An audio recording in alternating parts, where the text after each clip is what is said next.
All right, take two. Welcome to Princess Auto, the new flagship location here on Panet Road, 500 Panet Road. Huss and Reem with you.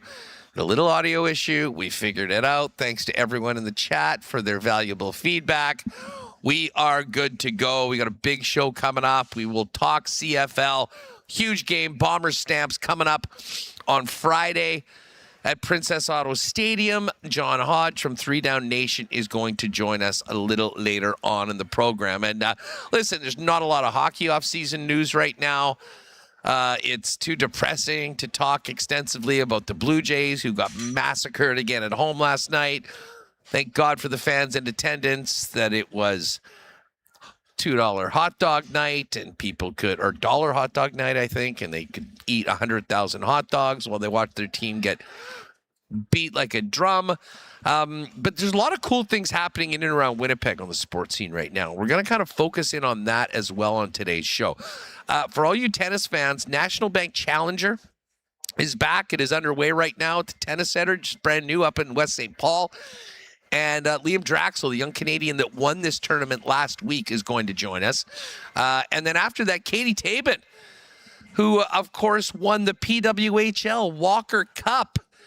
Oakbank, Manitoba native, also represented Canada at the Olympics, is going to be returning home on Saturday with both the Walter Cup and the Olympic silver medal for a little celebration. So we'll talk about her incredible season, winning the Walter Cup, time in the PWHL, the party on Saturday.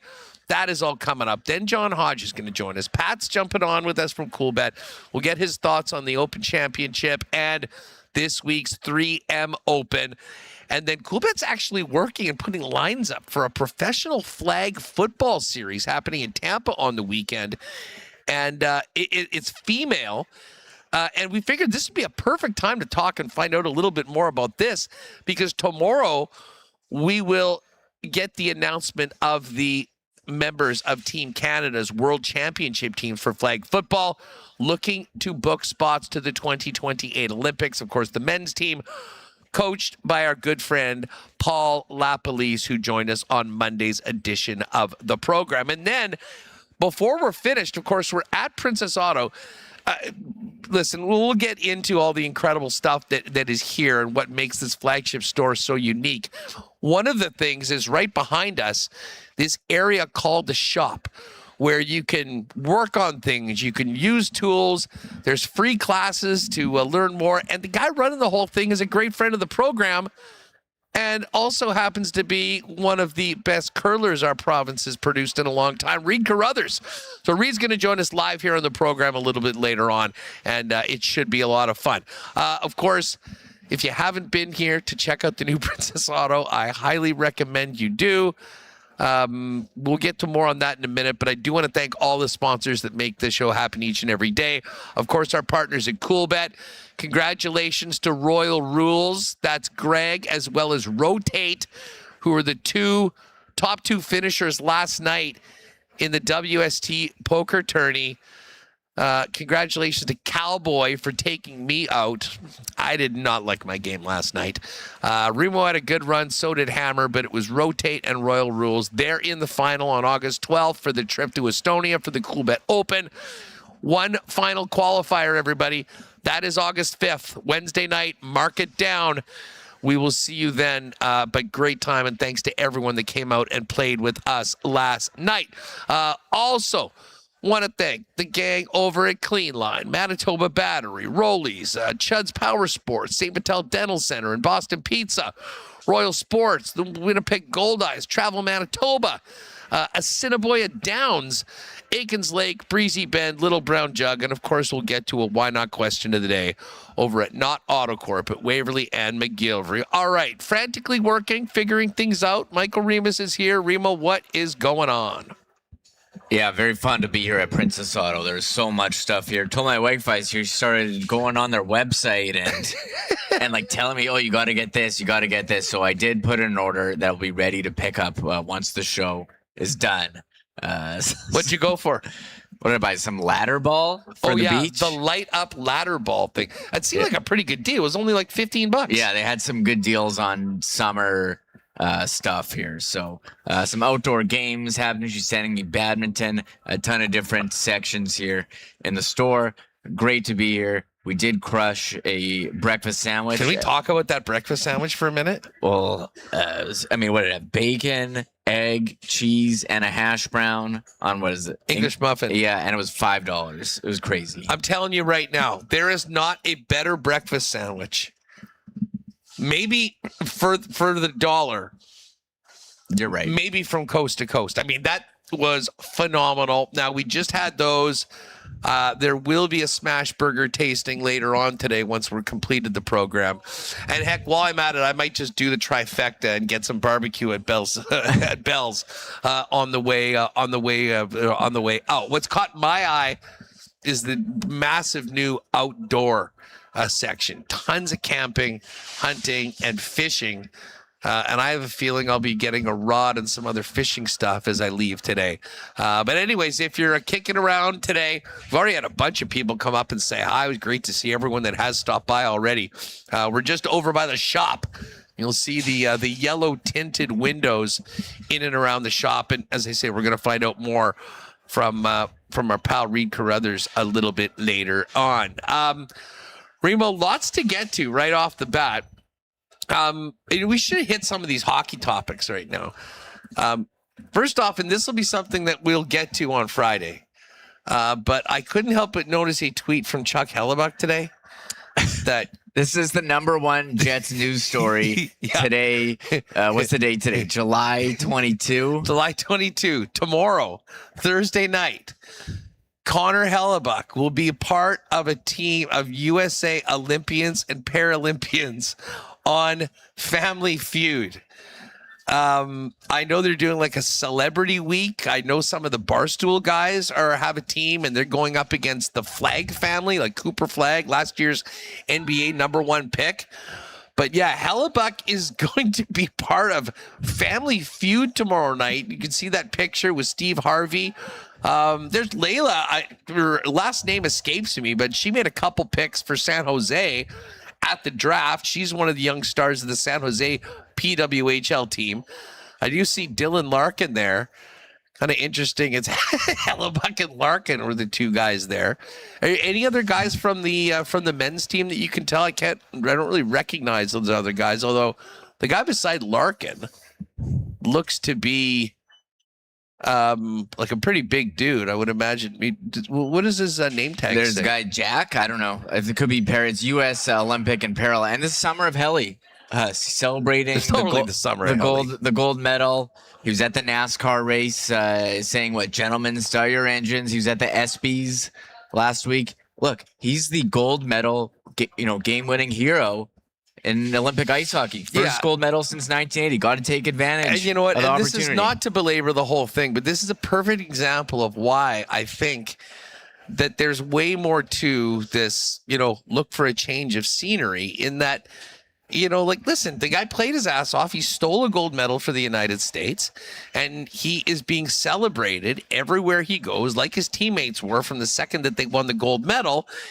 And let's face it, north of the border here, we don't want to talk about it. I mean, we're trying to erase our memories of one of the craziest saves we've ever seen and the USA making it, you winning the gold. So, I mean, it is a very different situation. We talk about celebrating those achievements where he's at right now and where he currently plays professionally. So I think there's a lot of that to it all. Anyways, that should be fun to check it out. I will throw out a why not question of the day. And I know you guys in the chat will have fun with this. Why not question for a not Autocorp at Waverly and McGillivray. If the Jets themselves alone were doing a Family Feud team, who would the 5 players, who would the 5 representatives be on the team? I think Neil Pionk would have to be on it. He seems to be. Comrie's not on the Jets anymore. I was going to say him. We need to go to. Comrie would have been for sure one of those players. I think you have to have Adam Lowry as the captain on it. I'm not sure if Scheifele or Connor would be good Family Feuders. To be honest. Yeah, I feel like Velarde, he's always got something to say. Big time. Velarde, Pionk. Too bad Comrie's not there. What's up, fellas? I don't know about Cole. I'd love to see Nino actually. On a anyways, let us know in the chat your 5 players for a Winnipeg Jets family feud team. And there's your heads up tomorrow. Hellebuck, what's going on, fellas? Great to see you here, buddy. What's up? But listen, we do have some actual hockey news, not Jet related, but Jason Robertson will be a free agent at the end of this year unless he signs a deal. A 1-year contract at $12 million, avoiding arbitration. I heard a lot of people, Jeff Merrick and the like, saying, I think the only one of these situations I could see potentially getting to arbitration is the Robertson case. Robertson signs right now. He can sign an extension if he likes after the new year begins, so halfway through the season. And if he just plays it out, he'll be an unrestricted free agent at the end of the year. It's very clear. It seems like Robertson wants to stay in Dallas and what he's allowed himself to do. Now, there is risk involved. I mean, what if he has a terrible season? What if he gets injured? I mean, ask his old buddy John Klingberg how that worked out, saying no to a fat 8-year deal. The problem with Robertson is his 8-year deal hasn't been from Dallas, and that's where he wants to be. So I'm sure he's hoping there's some things that can work, and he can be paid market value and stay in Dallas. But with the cap going up again next year, if he has another 40-goal season, Reem, we're probably not laughing at the 15-5 he turned down from Seattle, because there'll be someone with a check for maybe 17 next year if he continues to score at the rate that he has so far in the NHL. Man, you just made me really nervous for him. Like, yeah, okay, it sounds like a great plan. You have a 1-year deal, and you can try again next year for a long-term one, or you could secure the bag. It would be in Seattle, a team that seemingly has no direction and hasn't really had any success since entering the NHL. They had that one season in the playoffs, but I think there's a lot of risk here for Jason Robertson. Sure, it'll work out, but there's, as you said, you could get injured. You could have a down year. A lot of things could happen, but he's hoping for that long-term deal. And for Dallas, I mean, for this year, when they're trying to, get back to the conference final, they had been a couple years in a row before, and get back to the cup final as well. They have Robertson under a manageable $12 million. Now they do have negative cap space currently on Puckpedia. So it's something to monitor as they look, what they have. Sagan coming off the books after this year, so they will have some salary. And Robertson, he's a UFA after this season.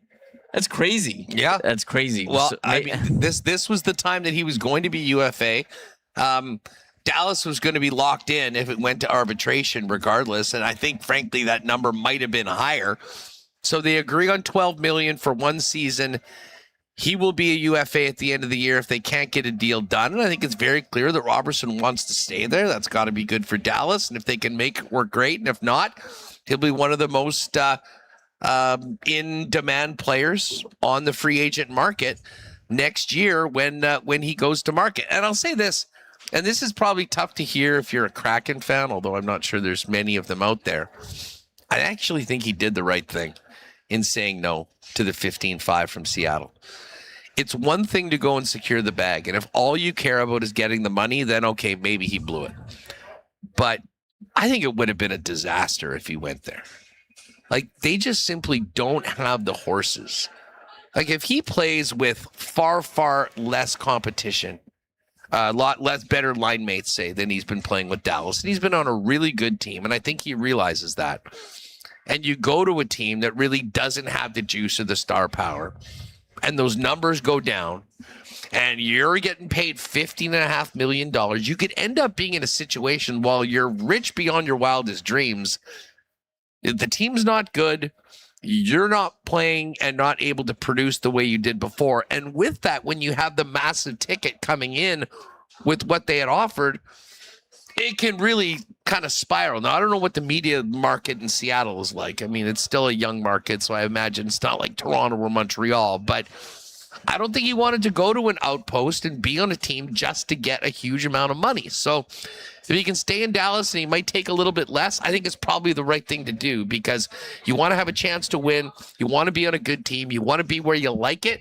And that's the decision that he's made. So Jason Robertson, a Dallas Star for next season. And if they're able to get a deal done, it'll happen after January 1st. Speaking of arbitration, the Blue Jackets and goaltender Jet Greaves submitted their numbers for arbitration, Remo. Did you see this? Well, there's so much strategy in submitting numbers. Like, they usually just say, okay, this team submits one, the player submits this, we're going to split it down the middle. So, I mean, the player's going to maybe say a bit more than they think, and the team's going to try to keep that as low as possible. That appears what happened here.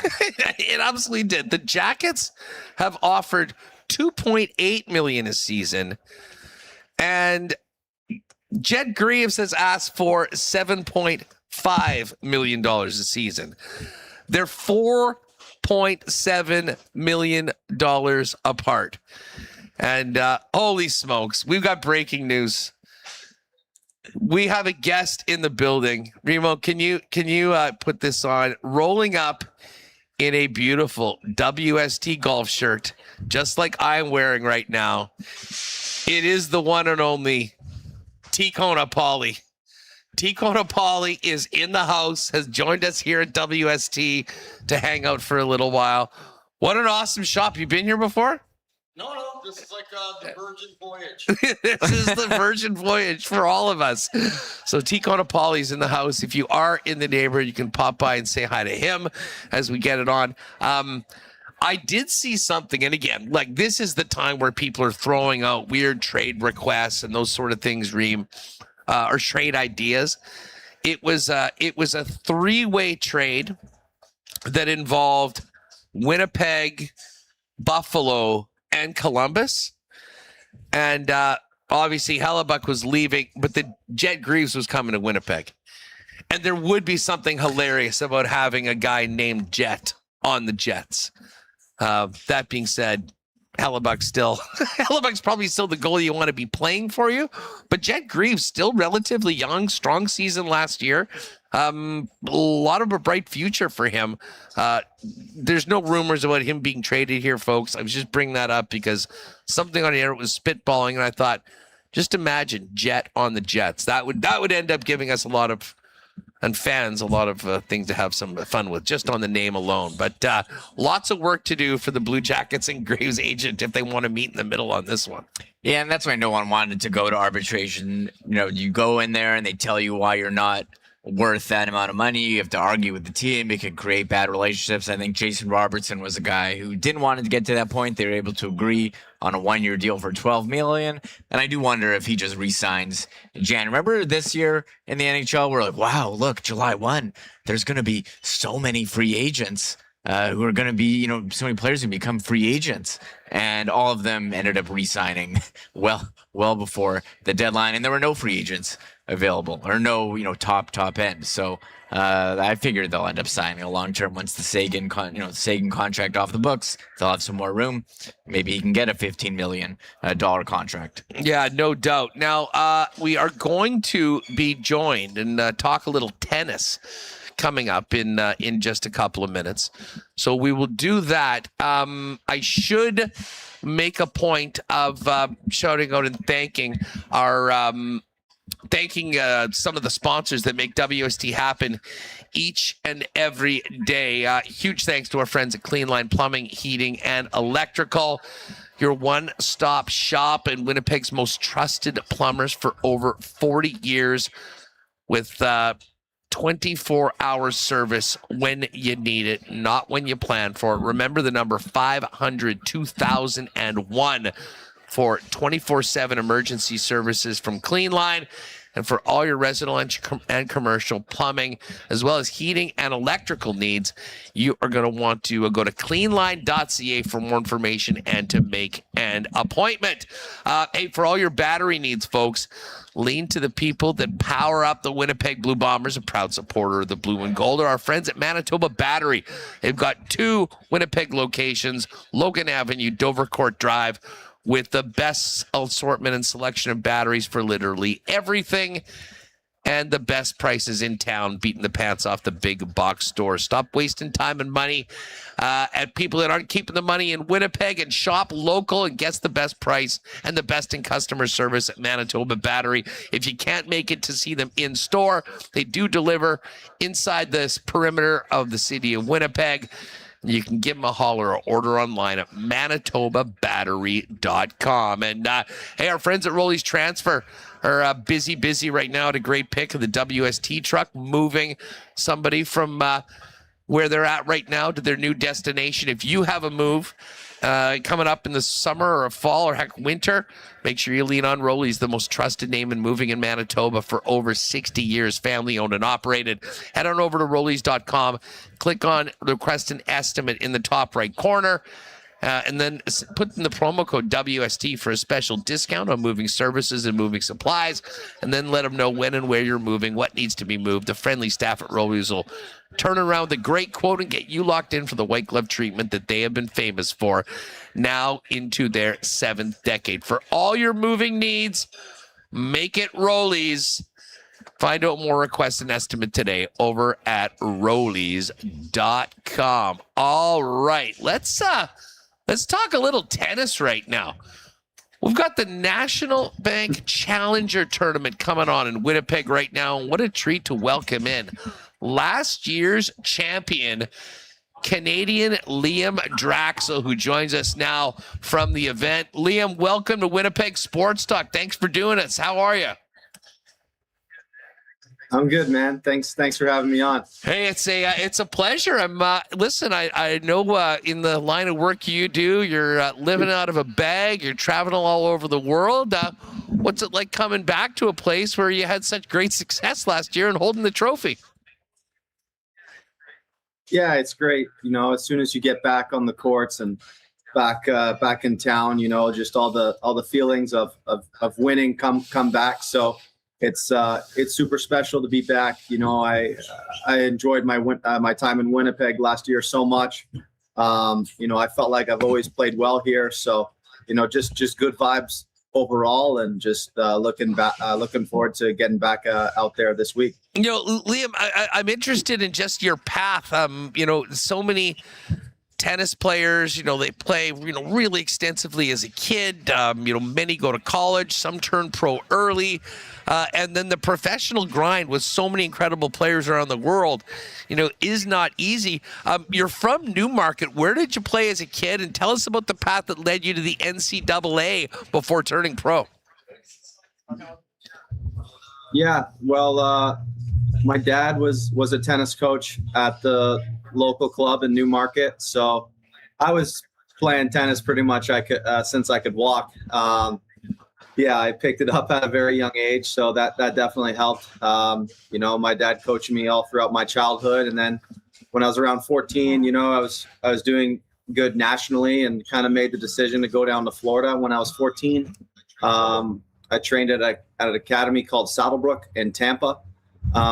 Went to high school there. I feel like that was a good move for me, just to get exposed more internationally and start training with a lot of great players down there. It's just a lot more players down there.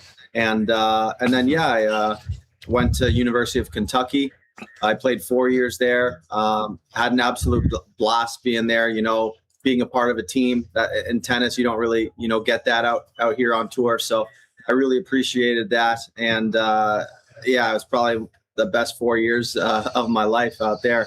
And I really, you know, grew and developed my game. And then, yeah, I've just been on the tour since, probably like 3-4 years now. Definitely took some, you know, getting used to traveling, you know, alone, and, you know, hotel to hotel, and I'm on the road like 30 weeks a year. So it's definitely has its challenges, but, you know, I'm doing what I love. So, you know, I can't really complain. You know, Liam, the NCAA, I mean, I'm sure that those, you know, those 4 years, you wouldn't trade it for anything. But it's all part of a path to take yourself to the biggest heights in the sport. And that, of course, is pro tennis, the Grand Slams and whatnot. And it's a long run. You started professionally in 2023. Tell us about the kind of the path. I mean, where do you start, and how important are events like this Challenger Series and the event in Winnipeg for players like yourself to be able to elevate to things like the Aussie Open, where you made your first Grand Slam start this year? Mm-hmm. Yeah. I mean, you out of college, you got to start, at scratch. On the futures level. I feel like all of these players have these kind of stories of how they started off, and my story was probably I started in Cancun playing futures, and those tournaments were a bit of a grind. You're in the middle of the jungle, literally. There's just so many stories about those tournaments, but you got to go to those kind of hole in the wall tournaments, and it's just a gong show, playing some of those tournaments sometimes, but you got to do it, got to get those points to get your ranking up. So, hopefully you can get through that level as quick as you can. Once you get into the challenger level, it gets a lot more comfortable. Usually from challenger to challenger, they take pretty solid care of the players. So, but yeah, I mean, here playing in Winnipeg, it went amazing for me last year. Getting 75 points helps me a lot in the rankings, and I just love playing in Canada in general. Just super thankful to be able to compete in Canada. This is already my third week competing in Canada. And if I look back at my results, I've done super well in Canada. So, whenever there's a tournament in Canada, I'm going to take that opportunity. So, these tournaments mean a lot to me, because, I feel like I have a really solid chance of doing well on home soil to keep trying to get my ranking up. You're the currently the lone Canadian in the Winnipeg main draw, and I think a lot of people will remember your victory last year. So I have a feeling there'll be a strong amount of fans behind you. Maybe it was a little different going to the Aussie Open. I mean, tell us about the trip down under and getting to play in your first Grand Slam as a pro this year. Yeah, it was a great way to start the year. You couldn't really ask for anything more. Qualifying for my first Grand Slam, I had a couple of kind of roller coaster wins, 3-setters, huge comeback in last round qualies. So it was really eventful, and I think I love to compete, and I just try to go out there and compete as hard as I can, and control the things I can control, and to just get a reward like that at the start of the year made me feel like I belong at those top events, and just really gave me confidence of the work I did in the off season as well. So I feel like I'm always gaining kind of opportunities like that at the top tournaments, and I feel like, for me at least, slowly you start to feel like you belong on those top tournaments and on those big courts. Maybe it takes a little bit to get used to, but I feel like the change for me this year is I'm going up to those tournaments to win matches. So it was great. How, I mean, for a player that is looking to, become a regular on the ATP Tour, how big is a win on the Challenger Tour, and what did last year's win do for you heading into this season? Mm-hmm. I mean, after I won Winnipeg, I made another final on a Challenger in Granby, Quebec, and I was in a really good spot. I was like 115 in the world. And with the whole point system, it's a whole 12-month calendar year point system. I didn't have much to defend last year at this time from going into the fall. So, I really thought I had a good chance of cracking top 100, which is like the main goal of trying to get to the ATP Tour. That's kind of the benchmark, top 100. It didn't go my way, which was a little disappointing. But I feel like I'm in a place right now where, I'm just building, working on my game. Maybe my ranking is a little bit lower than last year, but I've been working hard and really grateful. I feel like I have a really solid team around me right now. So I'm just building and taking it 1 week at a time. But I believe there's good things to come. Liam, when's your next match? I will tell people that, of course, the event is at the new event at the National Bank Tennis Manitoba Hub at West St. Paul. It's 48 Holland Road. Kids 14 and under are free. You can pay in cash, debit, credit. You can pay at the event. When will you be on the court next for fans that maybe saw you last year and want to come and support you at the tourney? Well, my second round is tomorrow. In tennis, it's tough to know exactly when you play, but at some point tomorrow. And now we're in the business end of the week. So if I take it all the way home, I'll be playing every single day from starting tomorrow. So I'll be playing a bunch the rest of the week. Well, you mentioned you got to defend those points. Good luck. Keep those wins coming, and hopefully we'll be talking about a back-to-back win and a Canadian once again in the Werner Circle at the tournament here in Winnipeg. Thanks so much for doing this. Good luck this week and for the rest of the season, Liam. We appreciated you jumping on with us. Thank you, man. Thanks. Great chat. All right, there's Liam Draxel. The tourney is underway. $100,000 for the men's Winnipeg National Bank Challenger presented by M Builds. It goes right through to the 26th. Liam will be playing tomorrow. And then, as he mentioned, the plan is to keep on winning and head all the way out to the finals and do it again. All right, we've got lots more to come. Again, we're live at the new Flagship Princess Auto store, 500 Panet Road. We had the best breakfast sandwich ever. We're going to try a smash burger later. Remis has bought some outdoor games for the family and the kids. I've been eyeing down fishing rods. T-Kona Polly has rolled in. Vibes are very high here at Princess Auto. If you haven't checked out the store, if it's not today, get down here soon. It really is phenomenal. And the care that they put in and the thought they've put into so many of the different pieces of the retail experience to take it to the next level, something else. We're going to find out more on the shop and what you can do in it with Reid Carruthers a little bit later on in the program. Got to shout out our friends at Chud's Power Sports, Manitoba's Power Sports Superstore.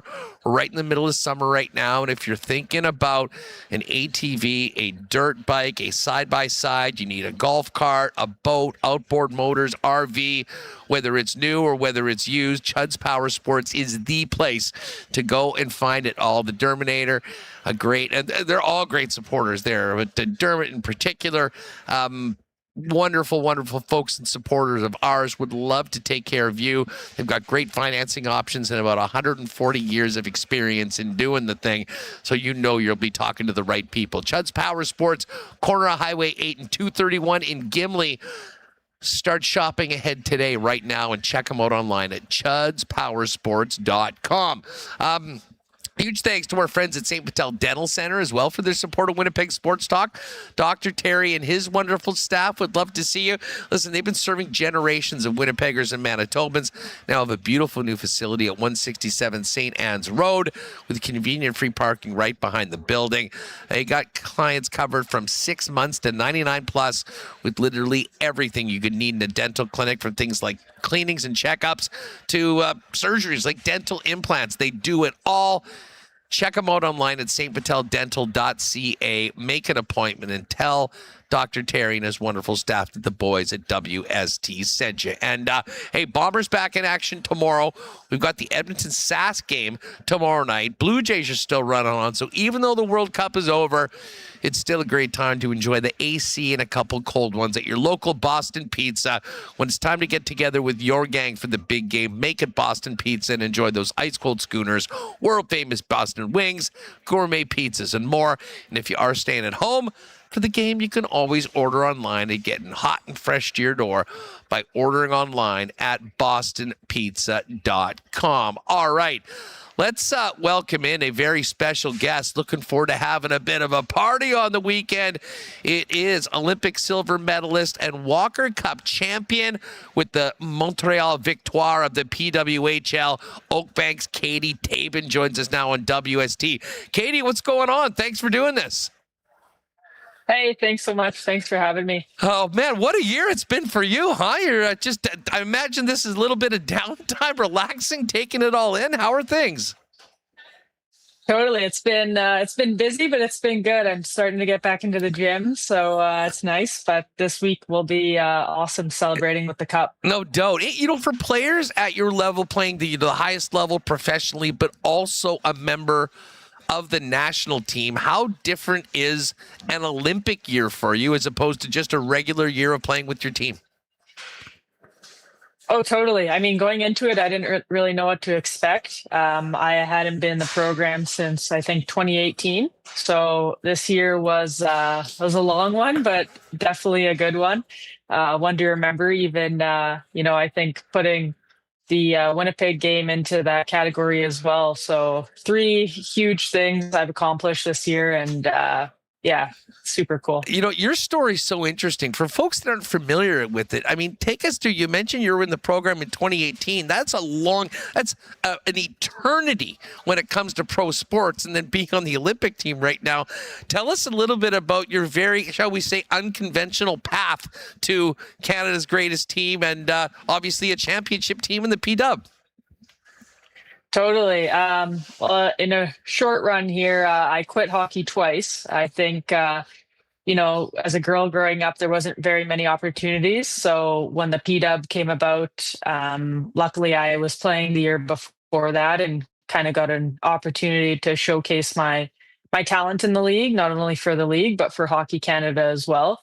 I think, without our league, I wouldn't have really had a shot at the Olympic program. So, I just kind of put my head down, went to work, and last June I was on vacation in Maine with a teammate and got a call from Troy Ryan, who's the head coach of Hockey Canada, and he said, we'd like to, invite you to try out for the Olympic camp. And it was crazy, and the camps were awesome, and I'm just super grateful that I had that opportunity and made the team.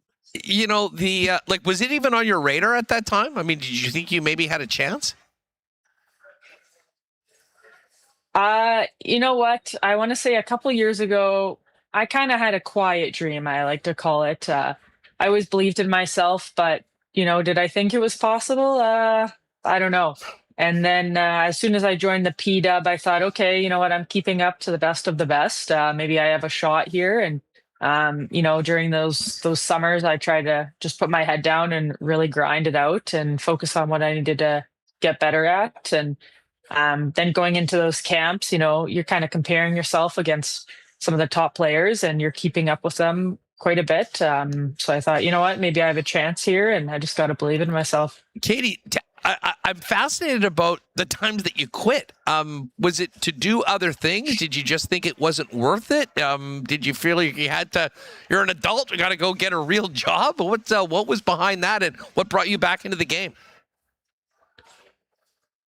Totally. So the first time I quit, it was 2020. So obviously when COVID hit, and there weren't very many female leagues. I could have went to Europe, but no one really wanted to go with me. I didn't want to go alone. You have a bunch of people in your head saying, what are you going to do next? Like, are you going to go play hockey for, I don't know, $5,000 at the time? So I thought, a lot of the rinks weren't open during that time. Maybe I'll just take a break and get a real job, as we used to say. And I went and put my degree to work. So I was a marketing manager at a campground. And then I decided, wow, I miss hockey a lot. I ended up going to Connecticut. I linked up with an old goalie and asked if she could ask her coach if I could just try out. So I slept on my teammate's couch for a couple months when I ended up making that team, and visa stuff just didn't work out living in Connecticut. So came back to Winnipeg, started working at the rink training center there as a on-ice instructor, and just absolutely fell in love with the game again. Watching the little girls and boys I was coaching having so much fun, I missed it. And then the Toronto Six reached out and asked if I wanted to come play with them for the following season. And I think, going into that year, I just said, okay, if you're going to do this, you got to be all in. And, who cares about the money or, how much you play? Just put your head down, go to work, and see what you can do. Well, and obviously the rest is history. the PWHL, much like the WNBA and some other professional women's leagues have sort of really either been established, like the PWHL, or in the WNBA's case, have become far more mainstream. But I'm interested for someone that, has been on the edge of maybe not playing anymore. Tell us about what having a legitimate, well-run league, a growing league, means to the game for females, not just yourself, but also young ones, and how that, helps someone, that has these dreams move forward to, keep fighting, keep working as you did to finally get to the top of the hill. Totally. Well, that's the good thing about this league is now, girls can dream to, play in the PW. And growing up, I didn't have that. All I had was the, Olympic team to look up to. There was leagues here and there, but didn't really pay much. You usually had to have a second job, like I did in Toronto 6. So it's tough. It's kind of, you love the game, but then you're putting stuff into a bigger picture saying, is this worth it? At the end of the day, it was, because we have kind of paved the way, and so many people before me paved the way for the PW, and it's just growing. And, I can't remember the stat, but I saw a stat about Hockey Canada posting how many girls got into hockey this last year, and it's amazing. And I think it's because of the PW, and, girls have their favorite players to look up to, and now they can dream about playing and this being their full-time job. And hopefully by the time they get here, it's in great shape and they're getting paid a lot more. Now, you, of course, are a champion. You, the Montreal Victoire, won the Walker Cup this year. But honestly, I think that everyone in that league's been winners. Just watching the support of this league, seeing a sold-out barn here in Winnipeg for a game, and the way, what's it like just seeing the way that this league and your team has been supported, both in Montreal and wherever you've gone to play in the PWHL? Oh, it's so cool. Like even in Montreal, I'm a little biased, but I think we have the best fans. They support us every single night. It's like having an extra player on the ice. They're so loud, the building's just buzzing. And I think the best part is we get so many fans that are new to hockey and they just want to come for the experience. And most of those fans end up getting season tickets, which is really cool. I think that says a lot to the PW, and that goes for, most of the teams as well. And then the takeover tour games, playing in Washington, Detroit, Winnipeg, last year when we played in Seattle and Vancouver, they're all a success.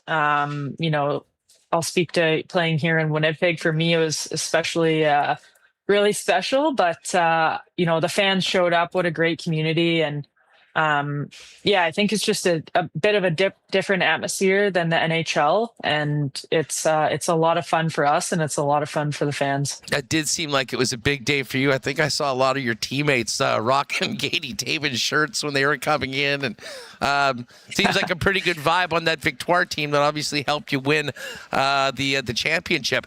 What was the Olympic experience like? I'm sure you thought about it since you were a little girl. It finally happened. Obviously, you would have loved to come back with a gold medal, but silver medal is still incredible, and just everything about being Olympian, I'm sure, is a once-in-a-lifetime experience. Oh, it'd be great to do it again.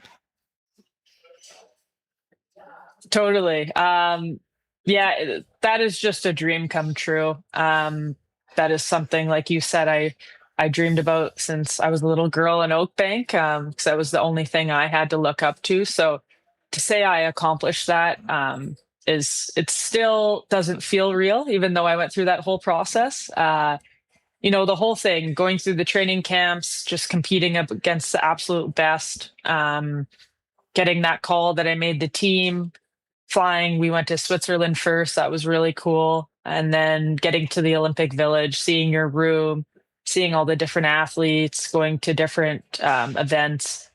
The whole experience was so cool. Playing in my very first game, getting that first shift under your belt. Just being able to represent Canada too, I think, is anyone's dream. And I'm just super honored that I was able to, make an impact with that team. And Like you said, we got silver, but we're hungry for gold next time. PWHL champion and Olympic silver medalist Kati Tabin is with us. And Kati, you mentioned it's a nice time to sort of exhale, enjoy what was an incredible year for you, and tell us about bringing the Walter Cup and your Olympic silver back to Oakbank and celebrating with the community where it all started. Yeah, I am so excited for that. I think back to my Oakbank days there where, I had to change in a different locker room. I think there was probably only 2 or 3 girls at the time who played hockey. I was one of them. So to see how much Oakbank has grown in the female hockey community is amazing. And yeah, just to be able to celebrate in a place where I grew up will just be so special. I can't wait to share that with the fans and my friends and family there. It's going to be awesome.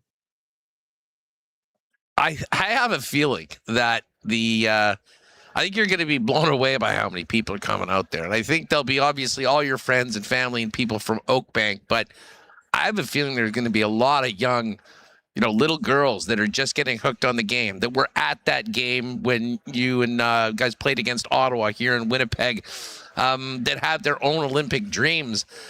Fill people in on the details. And if somebody has, a young hockey player that wants to come in and see the Stanley Cup of women's hockey and the Olympic silver medal, where and when it's happening and what's all involved.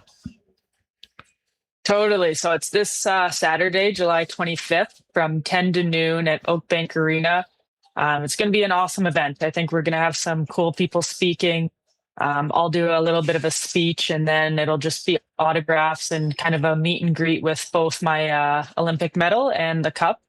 And just bring whatever you want for me to sign, and it's going to be awesome. I can't wait to meet everyone. What's the rest of the summer like for you, and when are you back getting ready to try to defend that championship?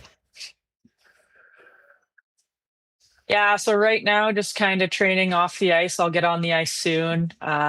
We got Worlds coming up in October, so hopefully I'll get invited to that camp, and that camp should be in September, I think. And then our league usually starts training camp around November. So got a little time here, but I'm super excited about the team my GM built this year. It'll be great to, be on top. Everyone's going to be coming for us, and I'm excited. Listen, it's been it was so cool to follow you. We were talking about your team, and obviously we really focus on the Manitobans, but to see your entire season end the way that it did with the championship and this celebration, I know it's going to be a big day for your community. There are going to be a lot of proud people from the area, and I think a lot of young girls that are going to be inspired to continue to follow their dreams. Kati, congratulations on everything. Thanks very much for joining us on Winnipeg Sports Talk, and let's do this again sometime soon. As I think there's a lot of Montreal Victoire fans here in the Peg because of what you and your teammates have been able to do. I appreciate it. Thank you so much. Have a great one. There's Kati Tabin. Saturday, Oakbank. Get out there and, especially if you've got little girls that are in hockey that, have watched this, that went to the game, to be able to come up close with an Olympic silver medalist and a champion, I think it's going to be it'll be a day that there's a lot of young girls in our community that are going to remember Saturday for a long, long time. So highly recommend that. We're going to flip over to the CFL in just a moment with our pal, John Hodge. Do want to mention to you folks that, speaking, I always say Royal, listen, maybe this is on me. I focus on, they've got all the Jet stuff, the Bomber stuff, NHL. They've also got PWHL stuff too. So, if you've been looking to support the women's game, Royal's got that, but Royal really has everything. In addition to the best and licensed merchandise and all that new NFL gears coming in as well. Soccer, softball, baseball, tennis, and of course, it has been the hockey superstore in Winnipeg for over 50 years. But while it's so beautiful outside, you want to get out on two wheels, check out the amazing bike section as well, including e-bikes. It's all waiting for you at Royal, 750 Pembina Highway. Make sure to follow them on Instagram at Royal Sports Winnipeg for the latest merchandise drops and sale information. And congratulations to Greg from Royal for qualifying for the final in last night's poker tourney. The Fish are back. They were gone for the last week. It was the All-Star break before that. Finally, we got some baseball downtown this weekend. Friday night, the series begins, 7 o'clock start, fireworks after the game. And then Saturday's Christmas in July. Always a fun promo by the Goldeyes. 6 o'clock on Saturday. And, of course, the Family Fun Day, 1 p.m. on Sunday afternoon. I believe Fargo Moorhead Redhawks in town right now. Nothing like a Manitoba summer and a Goldeyes game on a beautiful summer day. You got 3 of those coming up this weekend, Friday, Saturday, and Sunday for the Winnipeg Goldeyes at Blue Cross Park. We are going to talk some CFL right now. Let's welcome in John Hodge from 3 Down Nation as we get ready for what should be what it will be, I can guarantee you, a huge high-leverage game between the Stamps and the Winnipeg Blue Bombers at Princess Auto Stadium on a Friday night. John, what's going on? How are you? I'm doing great, Huss. Thanks for having me. It's always great to have you on the program. We had Dunk on yesterday. Just interested in your thoughts. But what do you expect to see tomorrow? With this Elks SAS game in Regina, which, I don't want to say the game is overshadowed, but I think we'd all agree there's going to be a real dark cloud over this game because the tragic accident that cost 2 people their lives on the weekend. Yeah, and of course, condolences to the family and friends of Bhishma Rajanguru, as well as, of course, Jaden Dalkey. I think, first and foremost, this is a tragedy, right? It's a horrible situation. And this was a topic of conversation last year, very different circumstances, of course, but the general manager of a team passed. And I remember speaking with some people in Hamilton and them kind of saying, yeah, there's no real playbook for how you operate your communications through this, how you operate your football ops, how you go about honoring someone who is going to pass in season and, of course, did pass in season in Ted Gavaya. This is, of course, totally different circumstance, but it is still the passing of an active player, right? And that provides a lot of challenges. You want to be respectful to all parties and those who are grieving, which includes, of course, the whole Saskatchewan Roughriders organization. And I think the messaging has been a little bit muddled by no fault of the team in many cases, because some players did media on Tuesday before the RCMP revealed a bunch of the details about how and why, or maybe not how and why the crash occurred, but just laying out the timeline and some of the facts that weren't previously publicly available. And then some folks were asked to comment on it afterwards. And so I think the one thing I will offer for sure is my heart breaks for all the people who are having to live through this. And that's, of course, the families, the friends, the teammates of Rajanguru and Dalkey. It's a horrible situation. I think the Riders are making an excellent choice to honor Rajaguru before the game tomorrow, as well as Dalkey. But a horrible situation. And my heart goes out to the hundreds and thousands of people affected by this. It's truly despicable. Yeah, no, it is. And Jeff and I talked about this extensively on CFL 110 yesterday, and we mentioned it yesterday on the show. I won't reset all of that, but I do think that it's very important that we await words of toxicology as well as a lot more to it, because we've learned all sorts of things about CTE, sometimes people struggling with things that we don't see, and I think there is going to be extensive investigations as to what transpired around all of this.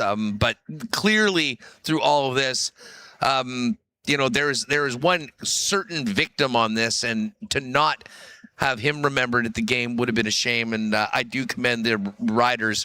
And listen, you just mentioned the communication staff. I have no idea what information they had and when. And I think you just have to act with what you have at the time. And I think they've done that. And, I do respect them. And I'll say this about Rider fans. I think I said this yesterday. I do think that there will be an outpouring of support for the Rajmani family and everyone around him as well, knowing the people of Saskatchewan and knowing, what we know now as to what transpired around this accident. As tough it is. I do want to move on to the action this weekend, and I want to get to Friday. John, Bombers Stamps. You look at the standings. Bombers are 4-2. Calgary is somehow 2-4.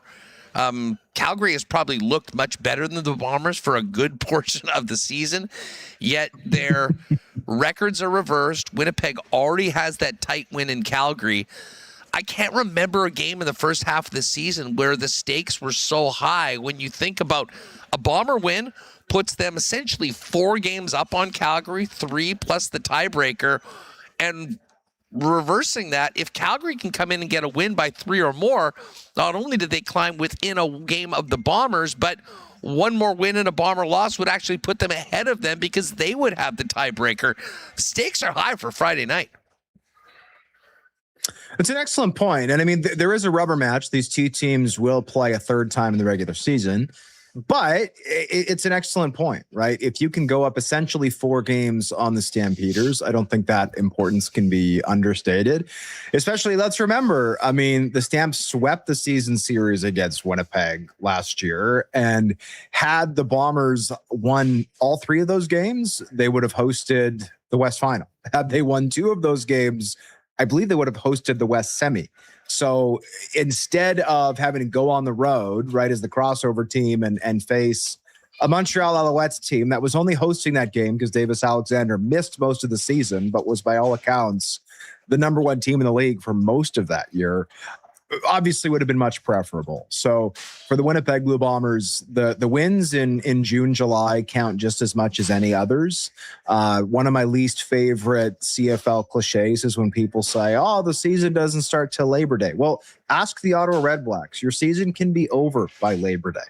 And if you can take advantage and make hay when there's opportunities to do so, it works out all the better. And the Bombers haven't played the BC Lions yet, but I'll give another example. The more room you can put between yourself and that team, a club that's off to a poor start and now is going to be without Nathan Rourke for the next few weeks, that is another excellent opportunity. So I agree, Huss. This is your first of 2 home games against the Stampeders. If you win one of them, you get the season series. But if you're the Bombers, you obviously don't want to just settle for the season series. You want to sweep them just like they swept you in 2025. I mean, we have to think that this is going to be a pretty desperate Calgary team coming in. And listen, Vernon Adams, what is he, 17 touchdowns, no picks, and 2-4? Like, there's a lot of things about this Calgary season and at least their record that just does not make a lot of sense if you've watched the way they've looked most of the time they've been out there.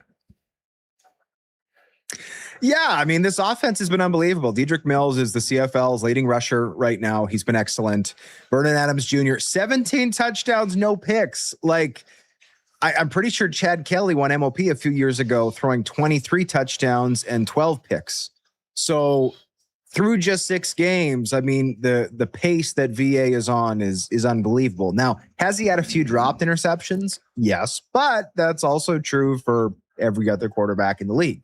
So his performance has been great. The real issue holding the Stampeders back, quite shockingly actually, has been the play of that defense. That defense ranks right near the bottom of most statistical markings, including they are last in yards against per play, and they are last in offensive points allowed, which are the 2 most important statistical metrics, in my opinion.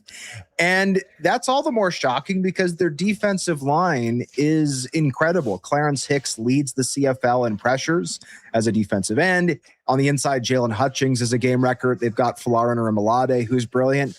And Miles Brown, who's kind of the forgotten guy on that line, is still a very good nose tackle. So when you have dominant players in the trenches and you still can't get stops, you still can't get off the field, I think that's a strong indictment of the rest of the unit. And I do think the Stampeders are going to be buoyed there a little bit. It's trending as though Jaden Grant, their field side halfback, is going to return after missing a few games. That should help that unit out. They have been a little banged up. But to me, this Stampeders team rode that defense for a lot of last year. And then as the defense came down a little bit towards the end of the year, regressed a little bit. The offense did a fantastic job, especially with the run game, the weather turning, of kind of picking up that slack. And this is a team, we forget about it, but they outplayed the BC Lions in that West Semi. They should have won that playoff game. And if they made it to the West Final, they very well may have knocked off the Riders. They, after all, swept Saskatchewan last year, just like they did Winnipeg. So to me, this is a Calgary team that's very dangerous. I think they've underachieved because of that defense thus far. And you have to think they are going to figure out that side of the ball at some point. They're going to make the adjustments that are necessary, because when you have that much talent up front and you're able to get pressure with 4 consistently, it should not be that hard to defend with 8 on the back end. The CFL's got a big field, but when you're dropping 8 guys back, you should not be the worst defense in the league. I have to think that they're going to get that fixed. And when they do, they're going to be a lot better than 2 and 4. That's for darn sure. John, you mentioned dropped interceptions when talking about VA. I still can't believe how incompetent the Ottawa defense was in catching the football. I mean, if that dude Brown, number 9, just had, like, does he have opposable thumbs? Like, it blew my mind how many opportunities they had. And listen, we talked to Chris Streveler. No one needs to apologize for winning in professional football. The Bombers found a way to get it done. But taking a step back and looking at it critically, what are your thoughts on Drew Brown right now coming out of that game where it didn't look good for a long time, but then given a bunch of opportunities, they went in, made them pay, and ended up getting the win? Yeah, I was impressed with Drew Brown's first game against the Argonauts, but should be noted, the Argonauts have the 8th ranked defense in the CFL. So this was a tougher test, despite the Red Blacks not being as good of a team as the Argonauts, in my opinion. I still think it was a tougher test, and he didn't live up to that test early on. Like the first half, this offense really struggled. I also think it was a really poor performance from the run game. Brady Oliveira did not have any space to run. And when there wasn't space, I didn't think Brady did a good of a job, as he often does, at making his own space and running through people, running over people. And this team, that has been their bread and butter. With all due respect to Zach Collaros, to Drew Brown, and the other quarterbacks who have been in this organization, this passing game has been one of the least productive in the CFL for the last 3 years, if you include this one. The reason that they've had success getting to the Grey Cup in 24, making the playoffs last year, is that run game. It's got to be better to provide some balance, but part of getting the run game going is getting the pass game going, and the pass game was not going early. I also think Drew Brown had a couple drops from his own side, right? Ontario Wilson was looked to for a 42-yard bomb early in that game down the sideline. It looked like he just maybe didn't track it quite right, was hand fighting with the defender, separated, and had a great chance to make the catch, didn't do it. And Tommy Neild also missed a 27-yard bomb down the seam that he should have had as well. So I don't think you can put it all at the feet of Drew Brown, but what I do think you have to do if you are Drew Brown and the Bombers offense is you just have to start better, right? Winnipeg's defense was on the field for 19 minutes in the first half in Ottawa. It doesn't matter if the Ottawa Red Blacks offense is not very good, which it hasn't been through 6 games this year. They're going to put up points. This is the Canadian Football League where all the rules are slanted in favor of the offense to get those offenses going, to get point production. And if your offense can't sustain anything, then you're putting way too much pressure on your defense, asking way too much of them. And I think that's what happened in Ottawa. So again, I think Drew Brown did a really nice job game 1. I think he did a really nice job for parts of the second half in game 2. I don't think any of his would-be interceptions, if you want to call them that, were like true awful boneheaded decisions. I think there were a few balls that were just a little bit off target. The one in overtime to Deontay Ruffin that the defensive back should have grabbed, I think was probably the worst read of the bunch, but he has generally, over the course of his career, done a good job of protecting the football, and he hasn't thrown, he didn't throw a pick last week, despite having some close calls. So I think Drew Brown will be better at home, especially, again, given some of the challenges that the Calgary Stampeders have had defensively. Do you have any read or insight on Collaros? I mean, they put him on the 6th game before this. Doesn't necessarily mean he will be on the 6th game.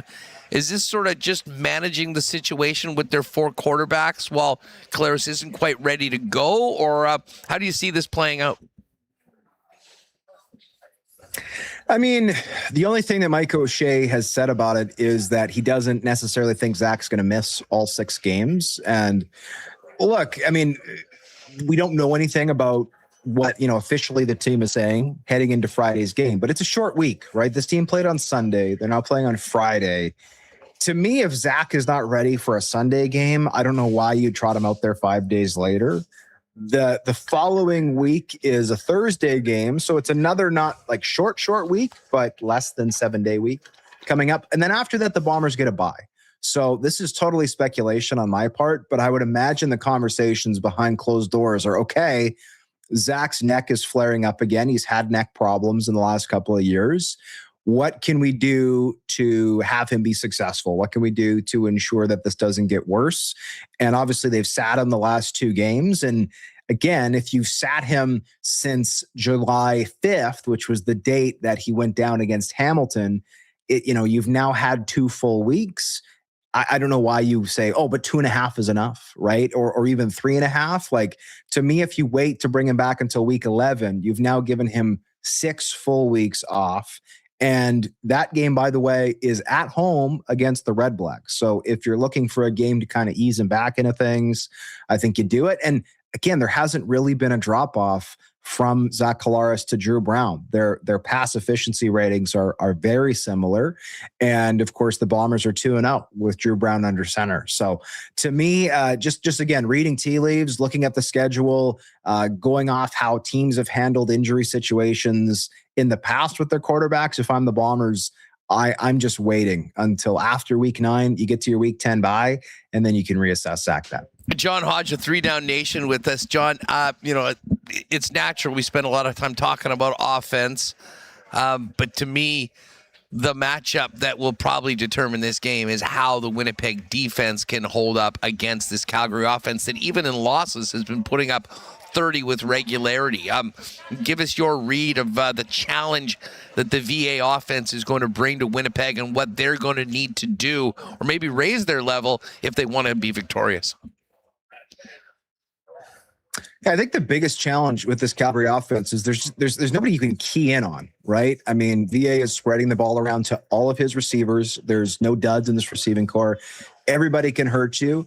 And then you can't key in on the passing game either because Dedrick Mills is so good in the run game. He's great providing extra protection for VA, and he's a good receiver out of the backfield. And the offensive line has played quite well as well. They did make a change about halfway through the season thus far, going to Bakine Coley, a rookie out of Purdue at right tackle. I think he's been an upgrade there over William Barnes. And the rest of the O-line is really good. It's a veteran unit at this point that plays well together. Aside from Coley, everybody is in at least their second year as a starter. And in some cases, I mean, Deontay Demery, Zach Williams, these are 5-6 year tenured guys. So there's really no weaknesses. And fortunately for the Bombers, I think this defense has quietly improved. They are now 3rd best in the CFL for yards allowed per play. They're only 5th in net yards, but that's because I think, again, with some of the offensive challenges this team has had at times, they've just spent too much time on the field. They are also 2nd best in points allowed, 4th in offensive points allowed. So as much as Bomber fans, I think, were really upset with this unit and the level they were at the first couple weeks, I think they have improved. And I think if you're looking to slow down VA, a great way to do it is Willie Jefferson, who, in my opinion, is having a tremendous renaissance season.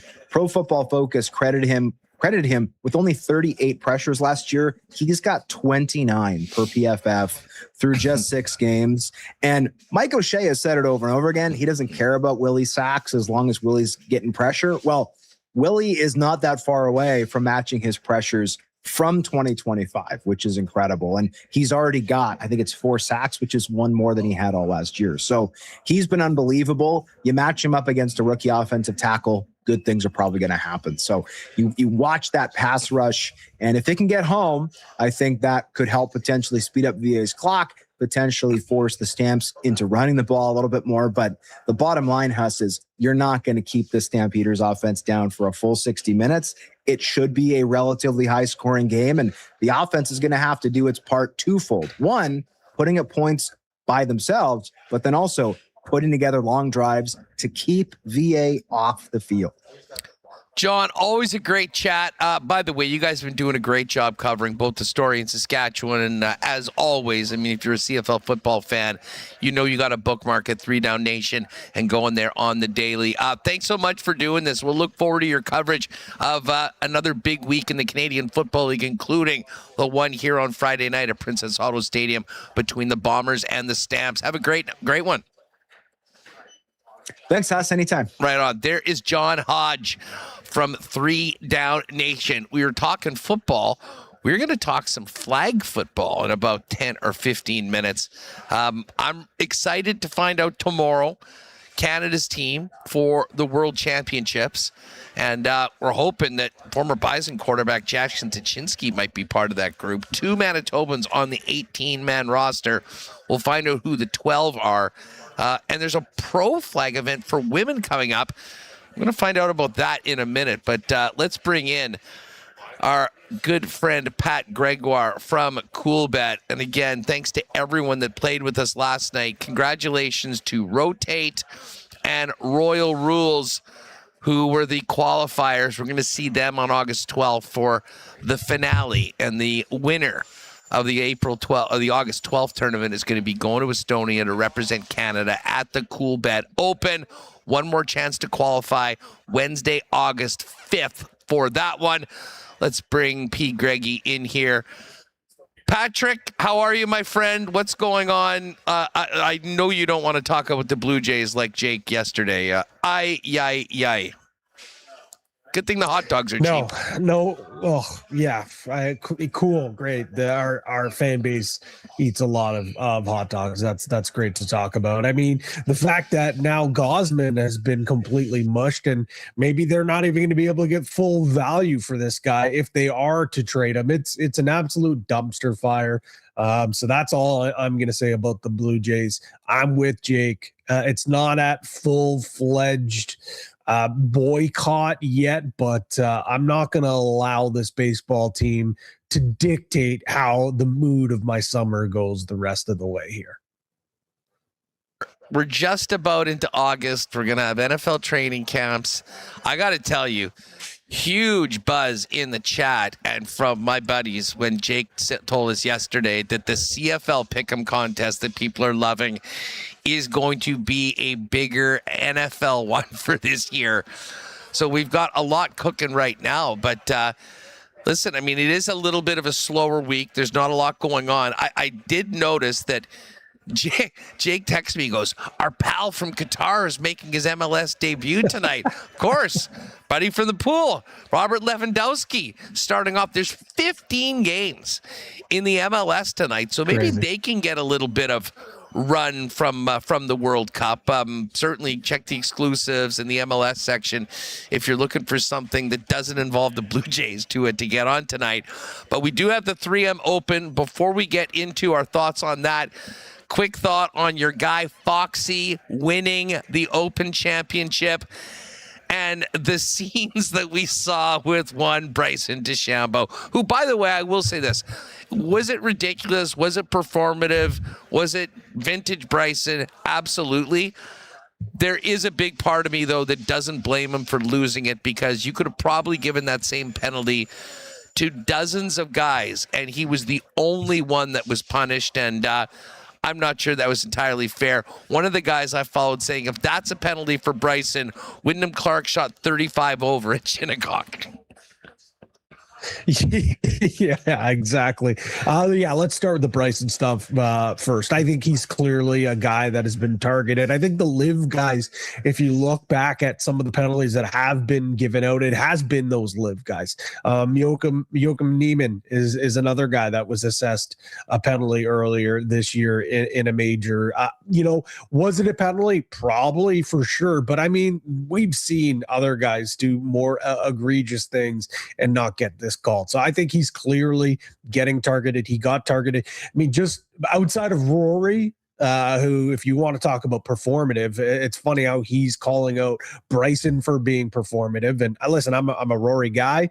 I roll my eyes at him sometimes, though. But I mean, this guy here is also performative. Let's not forget, a week ago he said that he was so shite at golf, and after he hits one bad shot, clearly, bigging it up to the cameras, and everything that he does with fans getting a little too unruly. So I mean, that's here nor there, but no doubt. I mean, listen to what Scotty said. Listen to some of the other guys. They didn't come out flat out say it, but they tiptoed around, and they pretty well went for bat with Bryson. In terms of Foxy, just hold though, a sec. Scotty's I'm so upset I didn't get a.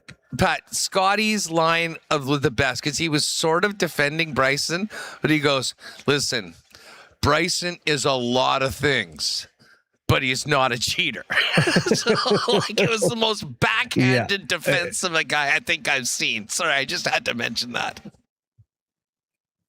No, it was great. It was great. You could tell it killed him to have to go to bat for Bryson. But with Foxy though, man, like, I'm so disappointed I didn't get a piece of him at the start of the tournament. I ended up betting him live, and I had a pretty good, inkling that we were going to talk about this, and just listen to the odds breakdown of him. He was 150-1 pre-tournament.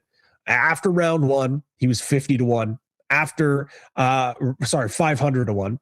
After round two, he was 600-1. And then after round three, when I got a piece of him, he was plus 750. After round four, we know what happened.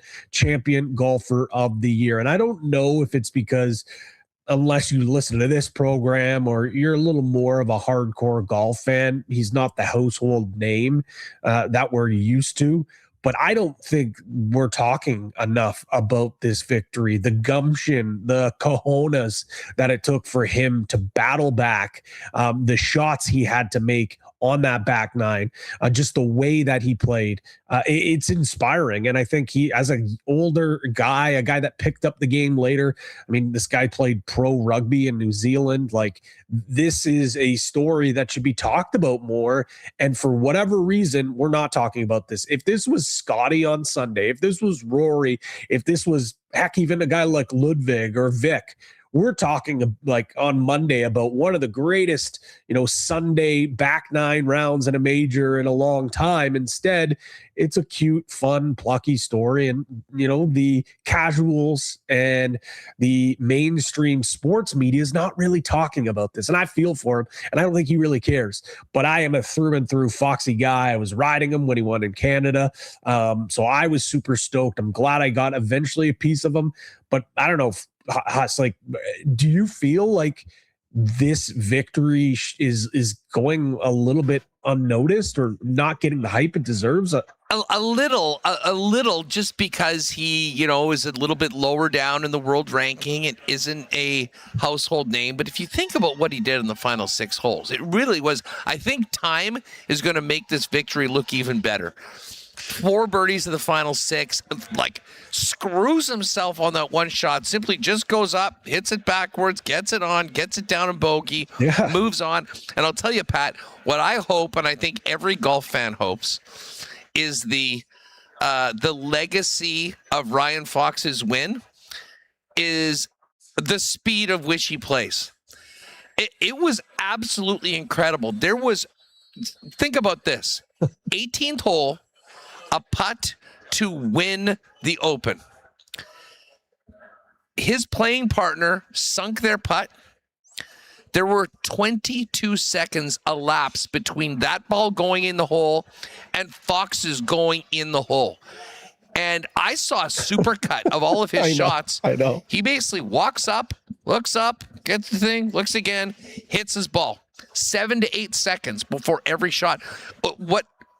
What I've been thinking more and more about, I didn't realize how fast of a player he was.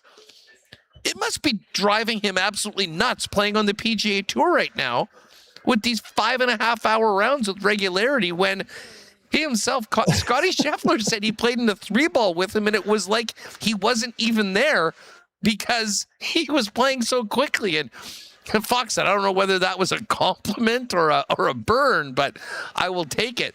I'm such an interesting guy. And I will say this, I think it was I can't remember who put this out yesterday, but the DP World Tour did.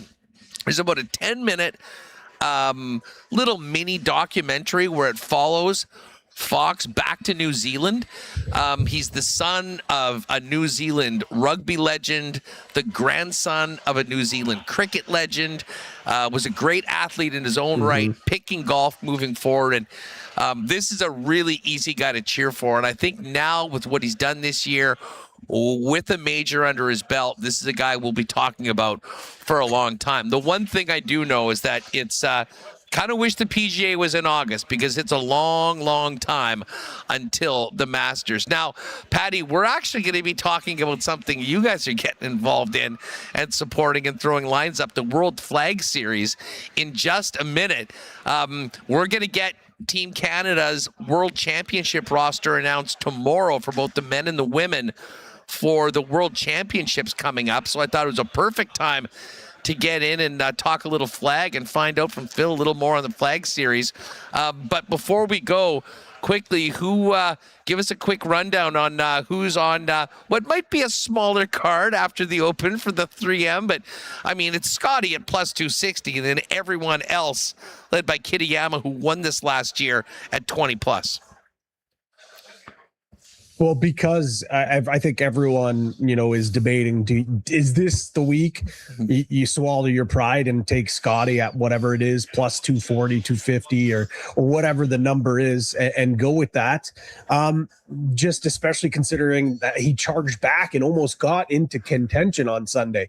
But this is why Cool Bet is the best. This is why you ask and you shall receive. There were some rumblings, and I said, you know what? This would be a great week to offer the without Scotty market. So there is that. You can bet on the winner without Scotty in the field, and that's kind of the way that I'm going to go this week. So Max Homa at 40 to 1 without Scotty. If you want him with Scotty, at 50 to 1. Basically, the reason why I'm taking him here is if someone is going to gun down Scotty or go toe to toe, you need a guy to be able to do that. And I think Max Homa does have the stones to do that. And he's a good course fit. He's got recent form on his side.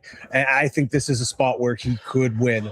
Jackson Suber, I love this guy now since he gave me a 135 to 1 first round leader at the Open. But if you dive into things, his numbers have been great. His form has been great. T6 at the John Deere, T4 at the Canadian Open, and then a solo 4 at the Byron Nelson. So I like Suber at 34 to 1 without Scotty market. If you want him with Scotty, at 40 to 1. And then I'll round out my card with one of your guys, Johnny Kiefer, 46 to 1 without Scotty, 50 to 1 with him in there. He's a bomber, and historically at TPC Twin Cities, you got to be able to bomb it, or you don't have to, but bombers have had a lot of great success here. So he's also a great ball striker, 9th in stroke gain off the tee, 15 in approach, 7th in ball striking, and 2nd in greens in reg. So I'll take Kiefer either with or without Scotty, but those are my 3 best bets for the 3M. I love that you brought up Kiefer. I'm also PME, our buddy Pat Mayo over at CoolBet has a boost on Jake Knapp, who we've been in before. What do you think about this for the Sunday Sweat Club? Kiefer, top 20, Max, top 20, and defending champ Kurt Kitayama, top 20. Love it. Love it. We'll get the boys on it. I love that number. That's great. Let's lock it in. All right, Pat, you're going to want to stick around and check this out because I know that CoolBet is always on the cutting edge, looking at the next thing. Flag football is exploding all around the country, all around North America. It's going to be in the Olympics. We're getting our World Championship teams tomorrow, and the best female flag football players are coming together in Tampa this weekend, and we're going to find out about that. And I'm going to figure out whether I'm going to be betting on the Ice Queens or her. Hustle every rep. I mean, the Hustler. I probably have to support them, but we're going to transition over to that. Patty, great stuff. We've got the CFL 110 boost. That's in the exclusives from CFL 110. Check that out. And don't forget, August 5th, your last chance to qualify for the finals for the CoolBet Open in Estonia, 8 p.m. right here. Pat, have a great one, buddy. Thanks for doing this. Thanks, fellas. We'll chat soon. Yeah, right on. Okay, there's our pal Pat Gregoire. Now, as I mentioned, we had Coach Lapalisse on earlier this week, and we were talking CFL, and then we always get the latest on the Canadian team. We got 2 Manitobans up for the World team. We'll find out tomorrow on that. But this weekend, we've got the World Flag Series, and Phil Cutler from the World Flag Series joins us now to find out a little bit more about the growth of flag football. Phil, what is going on, man? Thanks so much for doing this. It's great to have you on Winnipeg Sports Talk. Amazing. Well, thanks for having me, and love hearing the talk about flag football. Love seeing the momentum in the sport. This is exciting. Canada is really making a statement, and being able to just see the way that the sport has evolved. Amazing that we're talking about this on sports talk radios around the country. Yeah, well, I mean, I can tell you, I think it goes to, I think a lot of NFL teams, certainly CFL teams, have realized the challenges of growing the sport, and, they needed a more non-violent way for kids to play it that can grow, and flag has just exploded. Now it's going to be at the Olympics, and I think if you want to buy stock in something, flag football is it, which brings us to this World Flag Series. Fill us in on what's going on, how this came together, and what flag football is like played at the highest level outside of like the World Championships and the Olympics. Yeah, I mean, look, the flag world has witnessed a transformation over the last several years. I've been playing the sport for 20 years, from the days when it was super casual, really unstructured, to today when you've got obviously the Olympic inclusion, and now with the World Flag Series, a professional opportunity for athletes. There's really been a huge transformation that's happened. And the last few years have kind of defined the direction of this. And you're saying, like, you want to be buying stock in something. Flag football is a great thing to be investing time and energy into. But you're spot on. It's a very inclusive sport. It's a sport that attracts men, women, boys, girls. It's really, so for all those reasons, you're seeing it be the fastest growing sport with youth across the world, literally everywhere. I mean, it's big in North America, but you look at Europe, you look at Asia, even Africa, it's growing like crazy in all these different countries. And so it made sense for there to be a professional platform. It hasn't existed in the past. And so on Saturday, we're going to have the very first professional event. It's going to be the World Flag Series 1 taking place in Tampa. And we've got 3 teams competing for the WFS 1 title. You mentioned it growing around the world. Certainly in Canada, I was kind of mentioning the investments that professional teams have put into flag. Every single Winnipeg Blue Bomber game has probably 200 kids out playing flag at, before the game and at halftime, and it's just exploded. But then I pull up the information on the World Flag Series, and what blew me away is where all these athletes are coming from. USA, Argentina, Mexico, Poland, Germany, Canada, Austria, Czechia, Australia, France. This is not just the best players from Canada and the US getting together for a fun weekend in Tampa. No, I mean, we've got 14 different countries being represented. We had to scour really everywhere to find the best talent. You definitely have a concentration of talent in North America, Canada, US, Mexico, especially on the women's side. I think those are the top 3 nations, but Austria has incredible talent. We've got players from all over the world that we've handpicked because we think they belong at the professional level, playing at the on the professional stage for fans. And I think the next generation, which is really the audience that we're tailoring this to, they're going to fall in love with these players, and it really attracts this whole new generation of sports fans into a professional arena that hasn't existed before. And flag football is just a great opportunity to really showcase the role models, the next level that players can aspire to. Phil, tell us about the vision for the World Flag Series. I'm sure it's more than this weekend. Yeah, so we're starting with this first event. This will be the first ever professional flag football event of its type. So nothing like this has ever really happened before. It's amazing that we've partnered with CoolBet on it. So we actually have lines for the very, very first time ever. So that's a really cool element that we've added to it. It shows how the professionalism of the sport is coming together. It really isn't just about, the recreational side anymore. There's more to it. So this is the first event. We're already planning WFS 2, which is going to happen mid-September, early October. So quick turnaround. We've got the World Championships happening in August. Then we'll have our WFS 2 event, hopefully, in September, a few weeks after that World Championship. And the goal is to continue to grow this thing.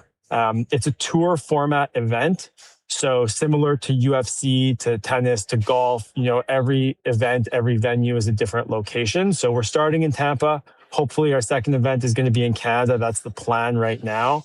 But we're excited to see sort of how the teams perform on Saturday. I mean, this has never really been done before. You've never had the 30 top players in the world on the field competing against one another in a format like this. So it's been really cool to sort of see, the way that they're working together, the teams, how international they are, the collaboration, the playbooks, like the development, all of that it's all firsts. This is all the first time it's happening. Now, you mentioned our friends over at CoolBet. I mean, as someone that likes to throw a sprinkle on some games at night. Right now we've got the CFL. The Blue Jays are unwatchable, and anything that would get me to watch more Jays baseball right now is probably not good for my mentals. So I'm going to be checking this out and probably playing a little bit. How can one see it? Is it streamed online? Because I think there's a lot of people, frankly, even if they're not betting on it, but into flag football, have played it here, that would love to see the best of the best play. I think there's a real audience for that out there. I mean, what options are there for people to watch this event on the weekend? So this event is live broadcast, and this was a big part of putting it on and making sure that we sort of check that international box. So it's being broadcast live on YouTube. So you can go look at us. It's World Flag Series TV, or at World Flag Series TV on YouTube. It will be broadcast live there, no paywall, totally international. That was a big thing for us. We had a lot of options for how we could broadcast this, how we could distribute it. We wanted to make sure that the largest audience, the most people, would be able to actually tune in and experience what this is going to be. So YouTube, at World Flag Series TV, you can jump in there. It goes live. So the broadcast will be live Saturday at 5:30. First game, which kicks off, it's going to be Ice Queens against Hustle Every Rep. They start at 6 o'clock. And yeah, for anybody looking for action on the games, there's spreads, there's totals. We've got player props coming out. So you're really going to have the full sports betting experience around the event. And whether we like to admit it or not, for a lot of fans, that helps enhance the overall experience of the game. And, for us, it was important that we were able to at least give that to our fans and, help them see and experience, what professional flag football should and look like. Phil Cutler with us from the World Flag Series. So there you have it, folks. I mean, many of you consume WST on YouTube. It'll be very simple to go over. World Flag Series TV. Give them a sub. On the weekend, it gets going. And again, you can find out the odds, times for the games, and all of that over at coolbet.com. Phil, just before we go, I would imagine that with the quality of player in this event, there's probably, and I'm not sure when the other countries are naming their world teams, but is it safe to assume that many of the players that will be playing on the weekend in Tampa will also be representing their nations at the World Championships? It's definitely safe to say we have players that are on their national teams that are coming.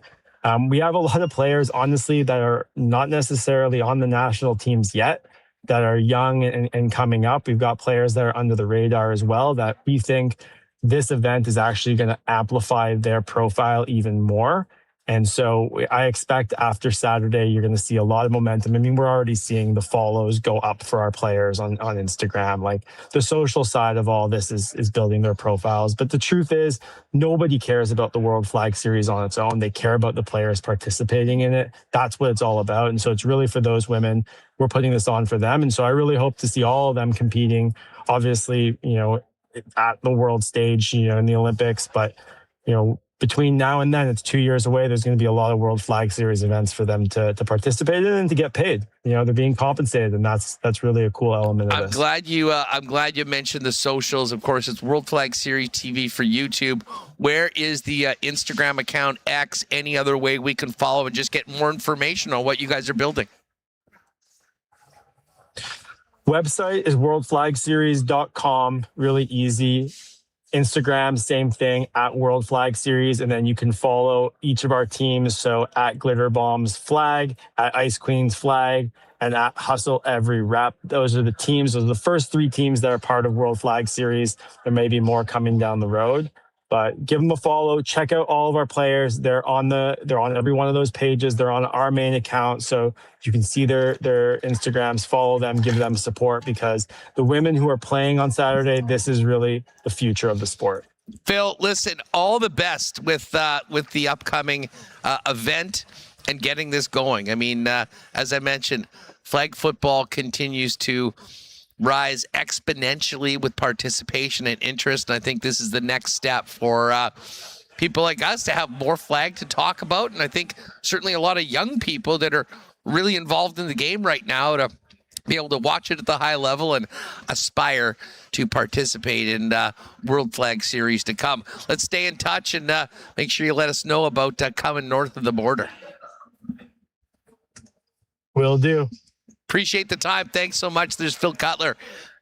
World Flag Series coming up. Coolbet's got lines for all the games on the weekend. Man, we're having fun here at Princess Auto. Our buddy Derek McGoran's popped by. T. Konopali is right now doing a bit of a round through the new store. He'll probably come back with a number of events. We've got a special guest joining us in just a couple minutes. I do want to shout out our friends at Aikens Lake Wilderness Lodge. And quick note, if any of you were thinking about an August trip, I just saw a tweet from Pitt today, and they had a late cancellation between the 17th and the 22nd. So there is an opening right now. So if you're thinking about, a world-class fly-in fishing trip where you can be on the water in a couple hours from the city of Winnipeg, this is a time of the year that's usually booked up well in advance. All of a sudden it's open. Go to aikenslake.com or at Aikens Lake on X for more information. You can get in with Pitt. I think they're going to do a 10% discount just because it is somewhat last minute. But that is there. And again, you can talk to them about planning and booking well into 2027 as well over with our friends at Aikens Lake. A bit of a quieter week on the PGA Tour. It's Scotty Scheffler versus everybody at the 3M Open. We'll follow that over the next couple days with our Breezy Bend golf reports. Hopefully going to get out to Breezy on the weekend. It is in absolutely immaculate shape. And if you have been thinking about maybe picking one of Winnipeg's top private courses for a long-term golfing home for you and your family, Breezy Bend is definitely a place that you're going to want to check into. Go to breezybend.ca for more on the Breezy Bend Advantage and give a call 895-7205 with our pal Corey Johnson for more information on membership for the upcoming golf season. All right, very special guest joining us live here in just a moment at Princess Auto, the new flagship store at 500 Panet Road. First up, though, let's give a big cheers to our friends at Winnipeg's favorite local brewery, Little Brown Jug. You train day in and day out, learning new techniques, approaching new concepts, and living out the thrill of achieving your goals. Building a craft beer is no different. While you spend your hours on the ice, we spend ours here, brewing our trademark beer. Again, and again. Here's to pushing the status quo and challenging ourselves to build something memorable. 1919 by Little Brown Jug.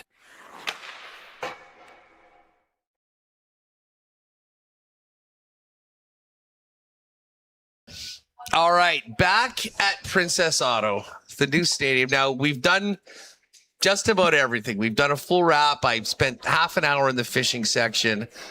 I still can't get over how amazing that breakfast sandwich was. We're doing round 2 with the smash burger after the show, but it's not just about the great eats and everything you could buy. There's a lot going on behind us in what is called the shop. And What a treat to welcome in a longtime friend of WST and one of the best curlers our province has produced in a long time that is now, can we say, the brains of the operation of the shop, Reid Carruthers? What's going on? It's great to have you on the show. Thanks for having me. I don't know if you can say brains, and I'm not sure you can say bronze either, but I'm maybe a mix of both. Yeah. Tell us about, first of all, tell us about your role right now here with Princess Auto in the shop. I've been watching people go in and out, and I heard it described when the place was opening, but honestly, I still didn't really understand it until I got here, saw you, and saw everything going on behind us. Yeah, it's awesome. It's a pilot project for us. You know, the shop is something that we added on to Princess Auto, to the new store. We got many additions, obviously, but the shop it's a space for the customers to come in, try out the tools that we have in the store. So it is like a try before you buy. You know, if you're looking at 2 different car jacks and you wanted to test them out, you can try them out in the shop. The other thing that it is it's a learning facility, so we run different classes inside there. So as an example, on Friday we're doing a learn to arc weld class, and that's free for customers. That's the biggest part about the shop, is everything is free. And the third thing, and I think the most frequently used area of the shop, is it's an area, it's kind of like your garage. It's the customer's garage to come in and use the tools and build and create and have some fun, learn some tools that you've never used before, or maybe just use a tool that you don't have at home and work on your own projects. This is really next level, and I mean, it's incredible for Princess Auto to put something like this up here in Winnipeg, where they're headquartered and founded. I can say from being here for the last 4 or 5 hours, the people coming in, it has been very well received. What has it been like introducing it to customers and then working with people as they're figuring out what is the best fit for them, or maybe trying something new? Yeah, it's been great. Our response from the customers is they are very pleased with having this opportunity inside the store. You know, you could have a contractor that's coming in and needs to get something done quick. They can do it right here in the store. You know, you might live an hour away and you want to go somewhere, instead of having to go home and use your own tools, you can use ours.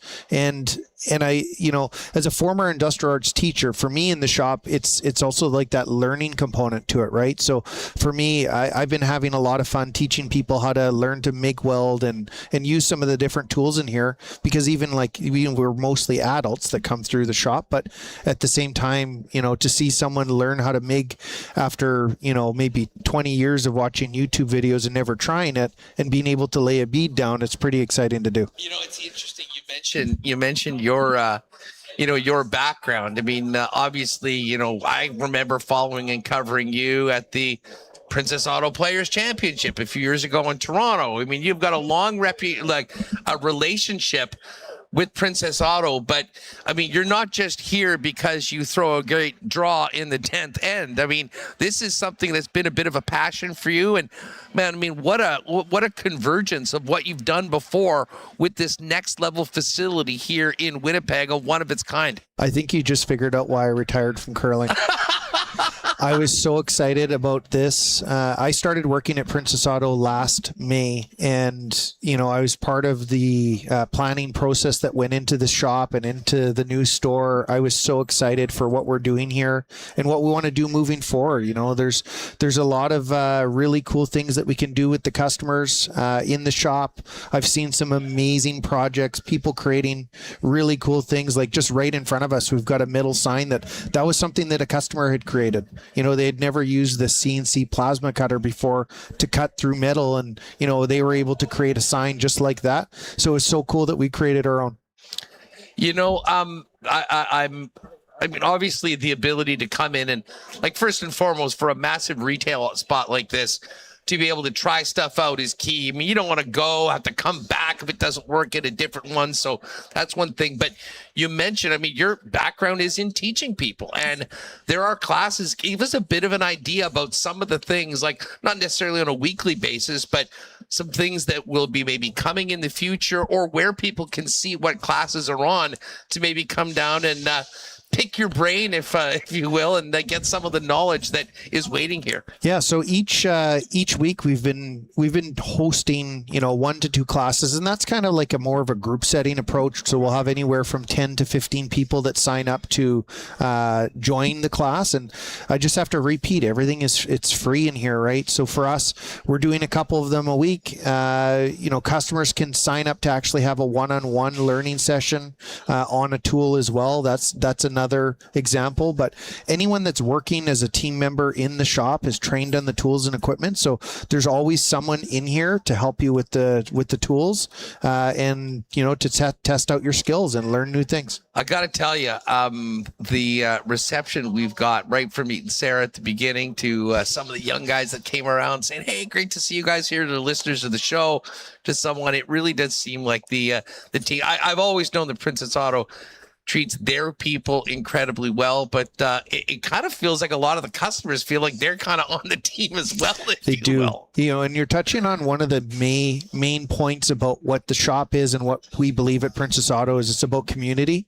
This is a community space. We're going to, you asked a question about what are we going to be doing in the future, and we're going to be having different community style events where we have people that are building projects, and I might host them for a night where we've got maybe 15 customers that are all working on different projects, and we'll try to create an interaction where they can actually go and help each other, meet people, help each other work on new projects. We're there to help as well, but just build a community in a sense, like as a Princess Auto customer, that's what you're a part of.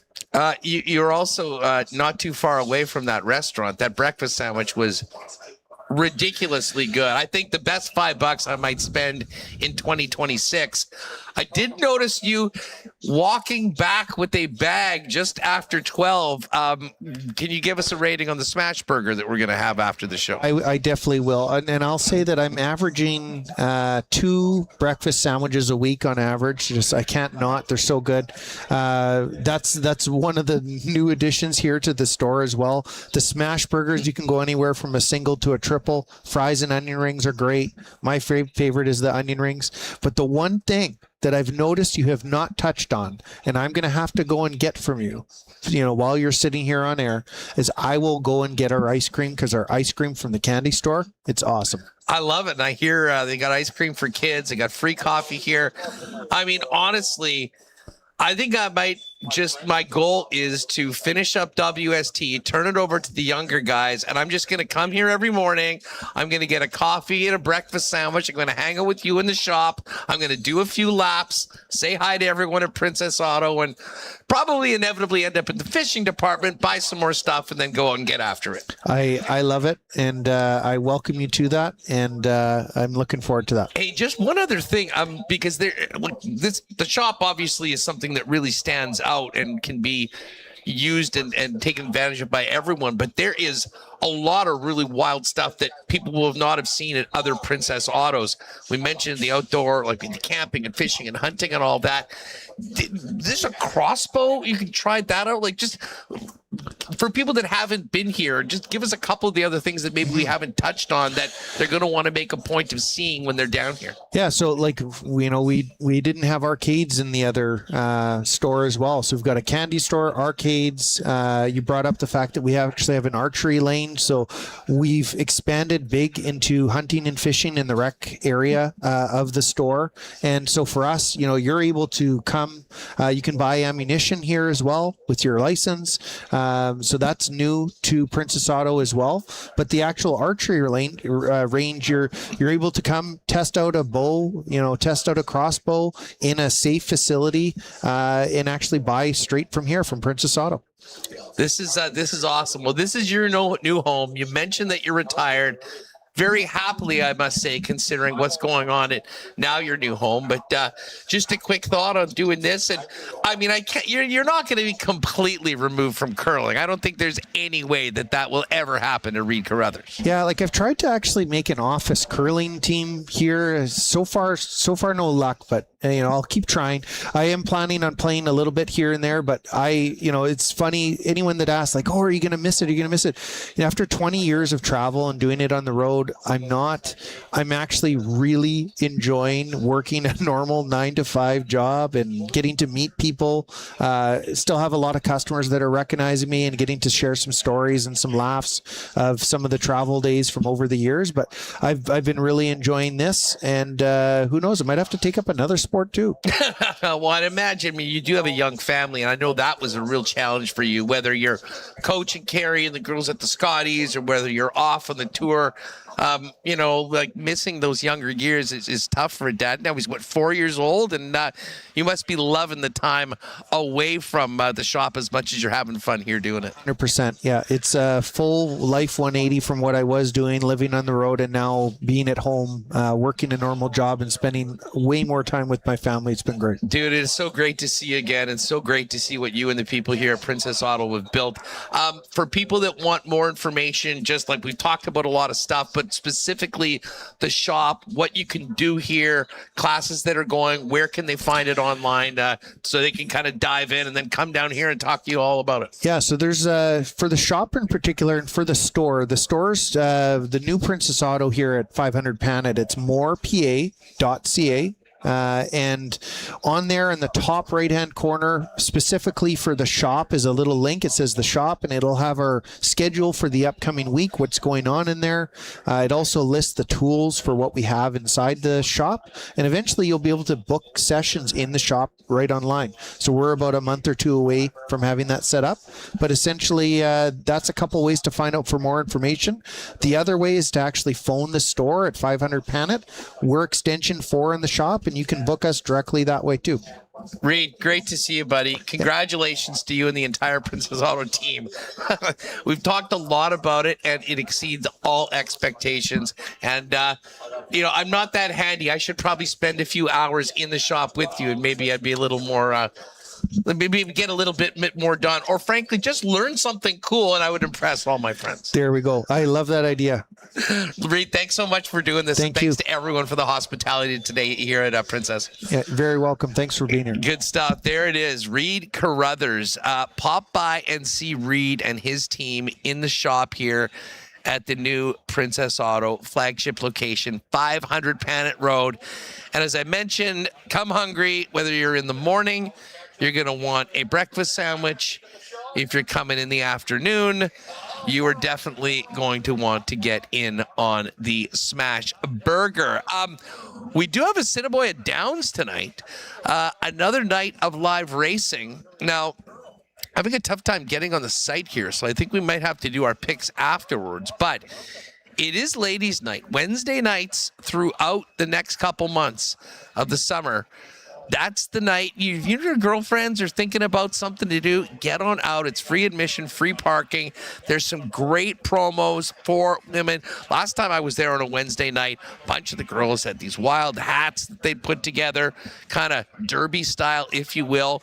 But check out AssiniboiaDowns.com for more on that. And of course, next week, we'll have to get Darren Dunn on Remis, because it is the biggest day of racing of the year, the Manitoba Derby. And word on the street is that we may have a local horse with a very, very good chance to win it. And I don't believe that's happened for a long time. But we'll get to the Derby next week. Tonight should be a good night, another great night of racing on a beautiful night at Assiniboia Downs.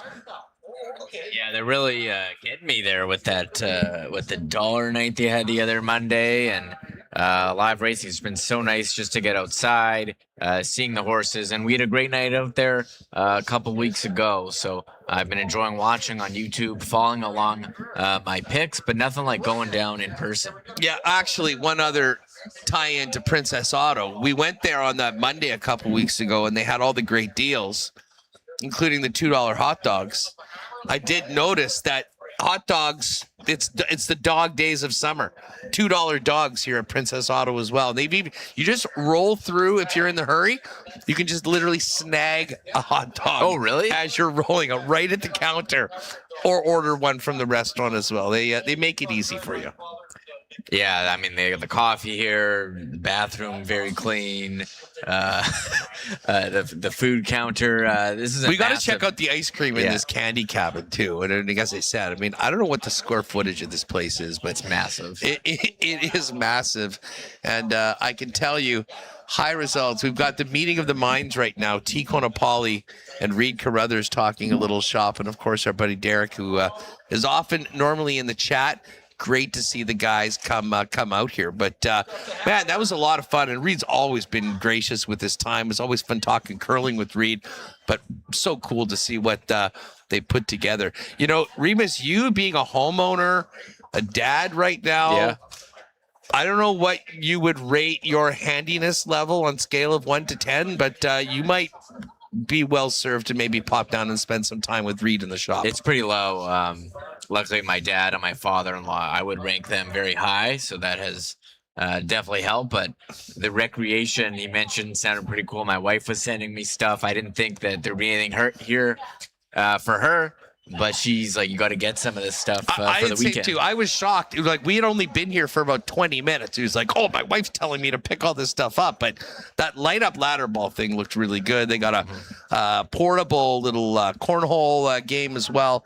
All sorts of stuff. But yeah, if you're camping this summer, if you're into fishing, all that is new here, and tons outdoor power equipment and more, as they say. And come hungry. Man, it's been a fun show today.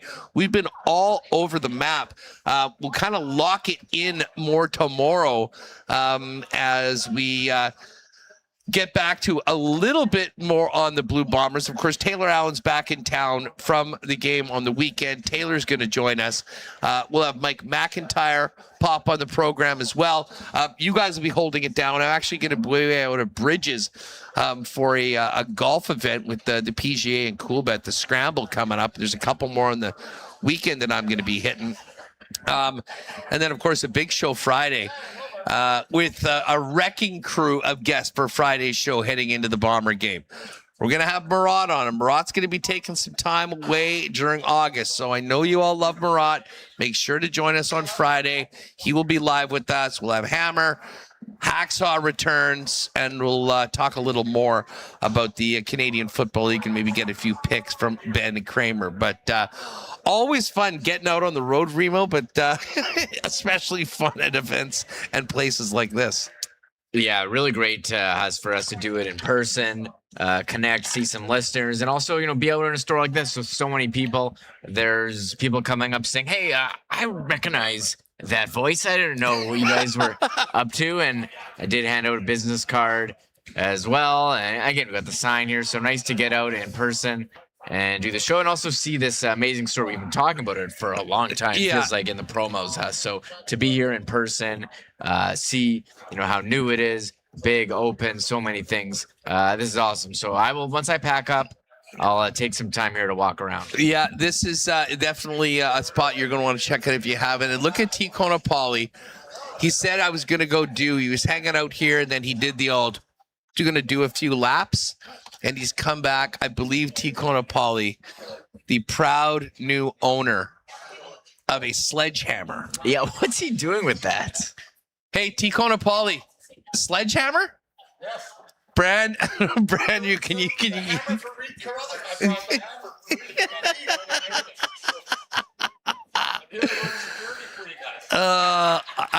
I love it. T. Konopali and Derek will pop by. I'll have some chats with the boys afterwards. But it really has been a fun day. We'll have to do this again at some point, maybe as they change the seasons. But in the meantime, right now, as they say, we can't thank them enough for their support of Winnipeg Sports Talk. Had a ton of fun here doing the program today. And I think it is time for an ice cream and maybe one of those burgers as we finish up the program. Make sure to join us tomorrow on the show. Remis and Connor will hold it down while I am on assignment, and then I'll be back on Friday, and we will get ready for Bombers and Stamps. The more this week has gone on, Remo, I'm looking forward to this game. It really is a huge one, and I'm fascinated to see what we're going to see from Calgary, who's looked so good after losing at home to the Bombers in the first week of the season. Huge challenge for the Bomber defense going up against a Calgary offense that's been big. And of course, they just signed number 1 pick from last year, Damian Alford, who was on a futures deal in the NFL. He's coming back. Whether he'll play, we don't know. We'll try and find that out tomorrow. But huge one on Friday night at Princess Auto Stadium. With major implications we talked about with John Hodge. Yeah, and it's kind of funny with the records, like Calgary 2-4. They're not a 2-4 team. They just lost 2 to Montreal, but that's the number 1 team. And they haven't really played some of those teams that are down in the standings. The Bombers are 4-2, but kind of pulled a couple wins out of their rear end. That first one against Calgary, certainly last Sunday as well. So, and they're on a short week too. So I'm curious how the Bombers are going to look. Another week for Drew Brown, though. I was going to say another week of practice, but they're really not practicing. It was closed today. We don't know what they were doing, and they were off Monday and Tuesday. Tomorrow will be a walkthrough. Tomorrow's the walkthrough. So it's about 1 day of practice. So not really a lot. I'm feeling a bit nervous for the Bombers. Maybe they're fresh. Maybe they're loose. Maybe they're running on a high after that big comeback. When you saw how fired up they were in the video in the room after. A couple times. I think the same thing with Taylor Elgersma. I mean, the way he was so fired up after getting that 1-point win in Hamilton. Hey, you don't have to apologize for winning close games in the Canadian Football League. But if the Bombers are going to win, I would suggest they're going to need to step it up on both sides of the football. We'll talk about that tomorrow. I'm sure you guys will have some audio from today from Coach Mike O'Shea. We'll get a little more clarity on the lineup for tomorrow, and I imagine we'll get a depth chart. And, of course, the CFL week does start tomorrow, and it will be a game that will have many heavy hearts in attendance as the Saskatchewan Roughriders host the Edmonton Elks in the aftermath of the tragic car crash that cost 2 lives, including an innocent person and a member of the Saskatchewan Roughriders. Folks, that is going to do it for us today. Huge thanks to all of our sponsors, the gang that came by today, everyone that said hi, the wonderful people at Princess Auto. This was an absolute riot. We'll do it again sometime soon. Have a great night this evening. Tomorrow, back at it, 1 p.m. live on Winnipeg Sports Talk, and then another big show Friday, a game day show heading into Bombers Stamps. For Michael Remis, I'm Andrew Paterson, live from the new flagship Princess Auto at 500 Panet Road. We'll see you tomorrow on Winnipeg Sports Talk. Oh my God! Oh! Shut it down! Let's go home! Thanks for tuning in to Winnipeg Sports Talk Daily. Make sure to subscribe on YouTube and your favorite podcast feed at winnipegsportstalk.com.